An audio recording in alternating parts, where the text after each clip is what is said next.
देश में कैसा माहौल है अगर हम बहुसंख्यक आबादी के लोग, हिंदू संस्कृति को मानने वाले लोग लगातार सुनते रहे कि धर्म परिवर्तन का पूरा एक खाका चल रहा है विश्व में और भारत में खास करके। आंकड़े बताते हैं कि इस्लाम और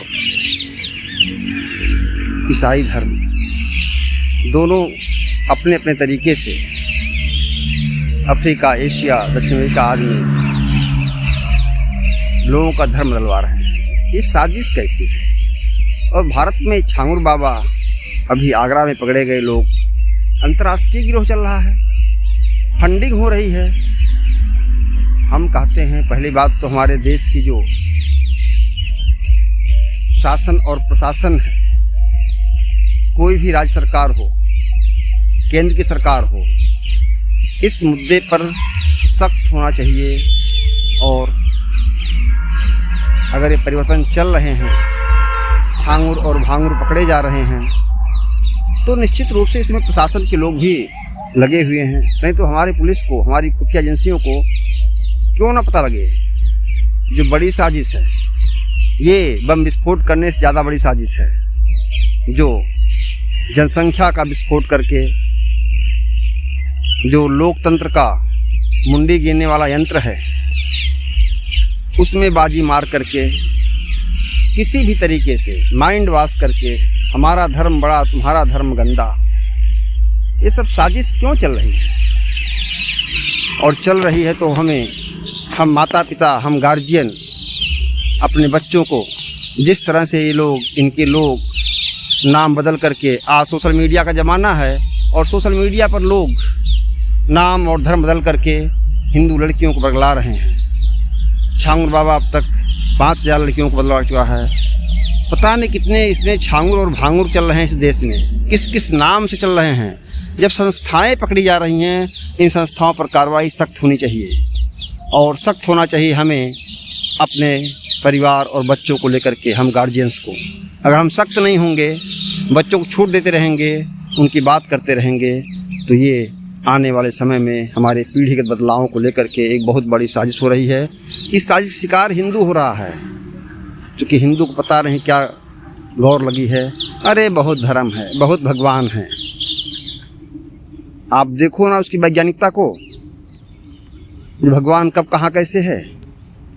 लेकिन देश को ये जानना पड़ेगा कि हमारे देश में जो साजिश चल रही है, हमारे हिंदुस्तान की सभ्यता और संस्कृति को मिटाने के लिए, हमारे सदियों से, जब दुनिया के धर्मों का इतिहास नहीं पता है, जब दुनिया के धर्मों ने जन्म नहीं लिया था, तब भारत की सनातन ने जन्म लिया था और तब लोगों को मानवता सिखाया था, संस्कृति सिखाई, स्वतंत्रता समानता सिखाई, महिलाओं का कद्र करना सिखाई।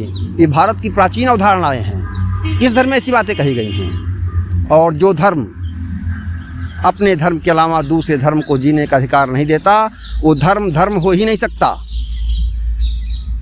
जिस धर्म में किसी भी तरीके से आप धर्म परिवर्तन करो, जिसका प्रमुख कहता हो, जो उस धर्म का प्रवर्तक हो कहता हो कि काफिर कैसा भी हो, काफिर जो इस्लाम को ना मानने वाला हो, काफिर हो, वो कैसा भी हो, साम दाम दंड भेद हर तरह की नीति अपना करके उसे इस्लाम ग्रहण कराओ।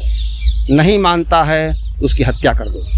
अगर वो मान जाए तो उसका ईश्वर बहुत अच्छा माफ़ कर देता है, ऐसा ईश्वर और इसका प्रचार। लेकिन हम भारतीय अपने धर्म को लेकर के भूल गए, पश्चिम को लेकर मान गए, और पश्चिम और सबकी मिली भगत है कि भारत की जो सनातन संस्कृति है, जो भारत को सोने की चिड़िया बनाती थी, जो जीने का रहन सहन ढंग वैज्ञानिक था, कोरोना काल में हमने देख लिया कि सनातन की जो चीज़ें हैं, सनातन की जो परंपरा है, जो जीने का ढंग है, वो कितना वैज्ञानिक है। हमने कुछ भी किया, पेड़ पूजा, शंख बजाए, ताली बजाई, सबके पीछे एक वैज्ञानिक चमत्कार है। केवल मेडिकल साइंस नहीं होती, हम मेडिकल साइंस से बहुत आगे सोचते हैं। हमारे सनातन धर्म में विज्ञान की बातें बहुत दूर तक कही गई हैं। विज्ञान में पहली बात कल्पना आती ना, भारत में इतनी कल्पनाएं हैं कि विज्ञान अभी खोज नहीं पाया है, और भारत के ऋषि मुनि वैज्ञानिक ने करके दिखा दिया था। हाँ, उन्होंने इतना सुलभ नहीं किया था चीज़ें, क्योंकि मशीनीकरण नहीं हुआ था। आज हम भारतीयों को, हम हिंदुस्तानियों को, मेरा तो मानना है जो हिंदुस्तान में है वो हिंदू है, उसकी संस्कृत सनातन है, उसके पूर्वज हिंदू थे। जो भी धर्म भारत में कार्य कर रहे हैं या तो हिंदू धर्म के वो उपज हैं, विरोध में अगर हैं तो जो नागरिक मानने वाले हैं उनके पूर्वज पता कर लें, 100, 200, 300 वर्ष पहले हिंदू थे, रजिस्टर नाम मिल जाएगा। हाँ, जो बाहर का है, जो पकड़ा जाना चाहिए, जो भारत का नागरिक न बनने पाए, जो भारत की लोकतांत्रिक व्यवस्था हासिल न करने पाए, हमारी सरकार को ऐसा ध्यान देना चाहिए। अन्यथा इस देश के साथ साजिश लगातार की जा रही है, और इस साजिश शिकार हमारे हिंदू संस्कृति मानने वाले लोग हो रहे हैं, क्योंकि उनके माता पिता, हम अपने बच्चों को केवल पढ़ना और कमाना सिखा रहे हैं, जीना नहीं सिखा रहे हैं। हमें जीने का ढंग भी सिखाना पड़ेगा, अपने बच्चों को बताना पड़ेगा बेटा, और बच्चों की सोशल मीडिया के साइट्स को चेक भी करना पड़ेगा, हमारा बच्चा कहीं गलत फंस तो नहीं रहा है, क्योंकि बच्चा एक बार फंस जाने के बाद फिर वो निकल नहीं पाता। आप सुन रहे हैं तमाम जो लोग, छांगुर बाबा गैंग में लड़कियां पकड़ी गईं, उन्हें किस तरह टार्चर किया गया, उनके परिवार को टार्चर किया गया। ऐसे आगरा की घटना है। ये रैकेट पूरे देश में चल रहे हैं, इसलिए इस रैकेट को बंद करना जरूरी है। नमस्कार साथियों, मेटिया गुरु को लाइक, सब्सक्राइब और शेयर, धन्यवाद आपका।